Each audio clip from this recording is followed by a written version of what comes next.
Hi guys, welcome to study house. तो आज हम बात करेंगे सूडान और इसराइल की पीस डील के बारे में, जो कि अभी रिसेंटली यूएसए के द्वारा इसराइल और सूडान के बीच में कराई गई है, जिससे कि इन दोनों कंट्रीज़ के जो रिलेशंस हैं उन सबको नॉर्मलाइज कराया जा सके। तो ये डील क्या है, क्या इसके इम्प्लीकेशंस होंगे और वर्ल्ड के जो अदर कंट्रीज़ हैं उन सब के क्या रिएक्शन है, इन सब चीज़ों के बारे में पूरे डिटेल में हम एनालिसिस करेंगे। और अगर आपको ये वीडियो यूजफुल लगे then do like, share and subscribe to study couch.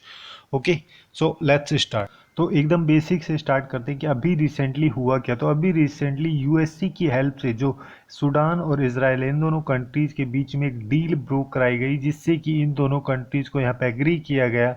और इस एग्रीमेंट के थ्रू इन दोनों के जो रिलेशंस हैं उन सबको काफ़ी नॉर्मलाइज तरीके से आगे जाके चलाया जा सके, क्योंकि इन दोनों कंट्रीज़ के बीच में वॉर की सिचुएशन 1948 से वॉर की सिचुएशन इन दोनों कंट्रीज़ के बीच में थी, जिससे कि इनके जो डिप्लोमेटिक रिलेशंस थे वो काफ़ी ज़्यादा ख़राब थे। और इससे पहले यूएससी के द्वारा लास्ट मंथ में ही जो यूएई है, यूनाइटेड अरब अमीरात जो है, उसके बीच में और इसराइल के बीच में एक पीस डील कराई गई थी। और उसके साथ साथ जो बहरीन और इसराइल, इन दोनों के बीच में भी एक डील कराई गई थी, जिससे कि उन सब कंट्रीज़ के बीच के जो रिलेशंस हैं उन सबको नॉर्मलाइज कराया जा सके। तो मतलब बेसिकली अगर देखा जाए तो सूडान जो है थर्ड कंट्री बना है, जिसके की जो इसराइल है उसके साथ में डिप्लोमेटिक रिलेशंस को नॉर्मलाइज अभी रिसेंटली कराया गया है।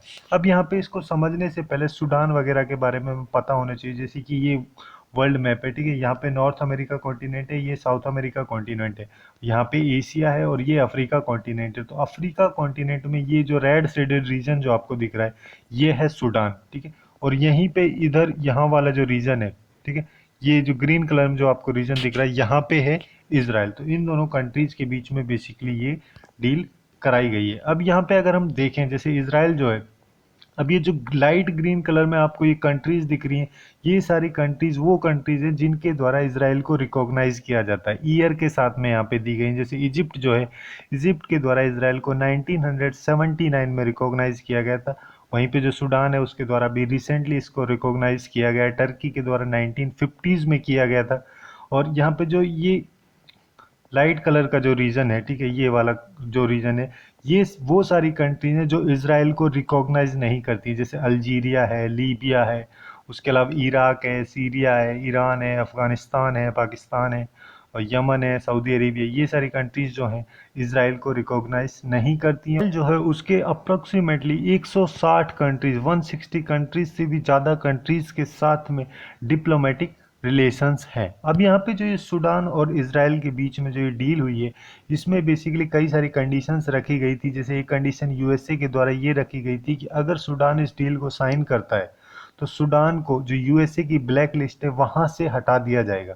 तो बेसिकली हुआ ये था 1993 में, 1993 में यूएसए के द्वारा जो सूडान है उसको अक्यूज़ किया गया था कि उसके द्वारा जो टेररिज्म फंडिंग है या फिर टेररिज्म जो है उसको स्पॉन्सर किया जा रहा है, कि कई सारे ग्रुप जैसे हिजबुल्लाह का जो ग्रुप है या फिर पैलेस्टाइनियन का जो मिलिटेंट आउटफिट जो है, इन सबको, जिनको कि यूएसए जो है टेररिस्ट मानता है, इन सबको स्पॉन्सर किया जाता था सूडान के द्वारा, ऐसा यूएसए का मानना था। और इस बेसिस पे ही यूएसए के द्वारा सूडान को ब्लैक लिस्ट में डाल दिया गया था। अब इससे हुआ ये कि जो भी ग्लोबल लेवल पे जो भी ग्लोबल इकोनॉमी थी, सूडान उससे पूरी तरीके से कट गया था इस ब्लैक लिस्ट में डलने के बाद में। उसके साथ साथ जैसे किसी भी कंट्री में जो भी फॉरेन इन्वेस्टमेंट आता है वो भी धीरे धीरे सूडान में कम होने लगा और वहाँ की इकोनॉमी जो है वो काफ़ी ज़्यादा गिरने लगी। और फिर उसके बाद में एक सिचुएशन और होती है वहाँ पे 2011 में, जैसे जो सूडान था 2011 में, जो साउथ सूडान वाला जो रीजन था वो अलग से फॉर्म हुआ, ठीक है। तो जो भी सूडान के मतलब मेजर ऑयल रिसोर्सेज जो थे वो सब साउथ सूडान वाले रीजन में थे।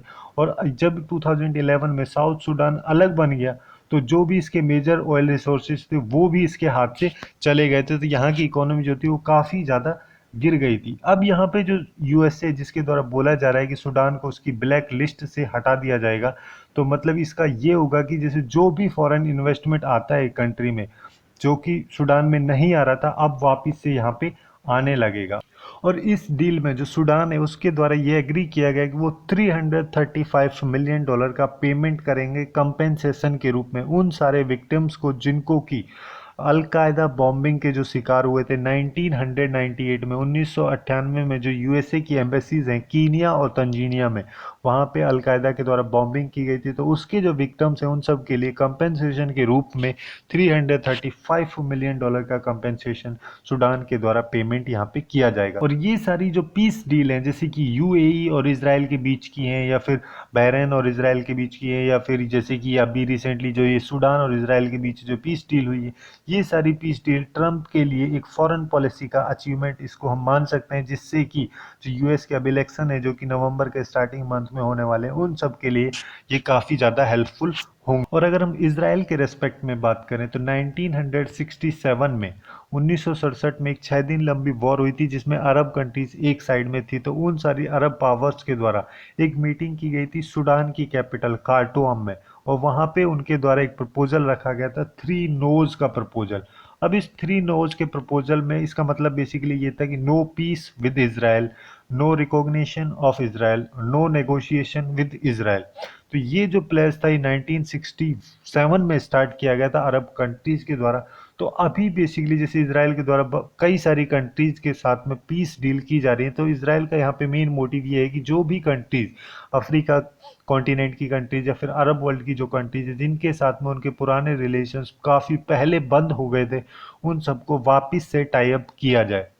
तो इस प्रोग्रेस को ही बढ़ावा देने के लिए, बूस्ट करने के लिए इसराइल के द्वारा ये सारे स्टेप्स लिए जा रहे हैं। इसमें इनिशियली स्टेप्स में जो एम्बेसडर्स होते हैं उन सब का कोई एक्सचेंज नहीं होगा, और जो म्यूचुअल या फिर इस्टेब्लिशमेंट होते हैं मतलब एम्बेसीज वगैरह के, उन सब का भी कोई एक्सचेंज इसके इनिशियल फेज में नहीं होगा। और जो यूएई और बहरीन के साथ में जो डील थी वो बेसिकली अलग तरीके से उनको हम देख सकते हैं, क्योंकि उन दोनों कंट्रीज के द्वारा कभी भी जो इसराइल है उसके साथ में कोई वॉर या फिर कोई फाइट नहीं हुई थी। हालांकि जो सूडान है उसके द्वारा जो जब इसराइल की क्रिएशन हुई थी 1948 में, तो उस टाइम पे सूडान के द्वारा उसकी फोर्सेस जो थी उन सबको इसराइल में भेजा गया था। उसके अलावा 1967 में जो 6 दिन लंबी जो ये वॉर हुई थी, इसमें भी सूडान के द्वारा पार्टिसिपेट किया गया था। इसके रेस्पॉन्स में 1970 में जो इसराइल था उसके द्वारा जो सूडानीज इंसर्जेंट जो थे, जो बेसिकली कार्टूम जो कि सूडान की कैपिटल थी उसकी गवर्नमेंट के अगेंस्ट में फाइट कर रहे थे, उन सबको इसराइल के द्वारा बैक किया गया था। तो इस तरीके से इन दोनों कंट्रीज के एक तरीके से देख सकते हैं कि रेस्पॉन्स एक दूसरे पे चलते रहते थे। अब यहाँ पे जब ये एग्रीमेंट हो जाएगा इसराइल और जो सूडान है इन दोनों के बीच में, तो इसराइल का यहाँ पे मेन मकसद ये है कि जैसे जो भी रेड सी के कॉर्डन की कंट्रीज जो हैं, आसपास की कंट्रीज लाइक जैसे इजिप्ट है, जॉर्डन है, साउथ सूडान है, सऊदी अरेबिया जो है, इन सब के साथ में काफ़ी अच्छे रिलेशंस बनाएं, जिससे कि जो रेड सी का जो कॉर्डन है उसको सेफ बनाया जा सके, सेफली उसको क्रिएट किया जा सके। ये जो इसराइल है उसका मेन मोटिव है इन सारी डील्स के पीछे।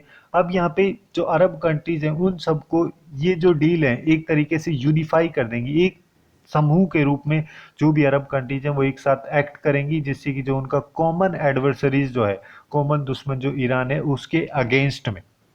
और अगर हम ग्लोबल लेवल पे बात करें कि कंट्रीज का क्या रिएक्शन रहा है, तो जो भी कंट्रीज जो कि बेसिकली यूएसए की अलाइज हैं, जैसे जर्मनी है, इजिप्ट है, यूएई है मतलब यूनाइटेड अरब अमीरात है, बहरीन है, इन सब के द्वारा इस डील को वेलकम किया। अगर बोला गया कि जो से वेस्ट एशिया का जो रीजन है वहाँ पे स्टेबिलिटी को बढ़ाने का ये काम कर सकती हैं ये सारी जो भी पीस डील है।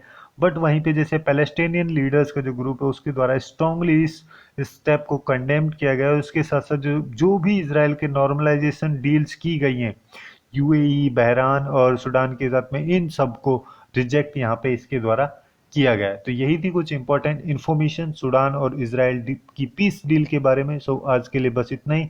Hopefully you guys find it useful, and if you find it useful then do like, share and subscribe to Study Couch. Thanks for watching and have a good day.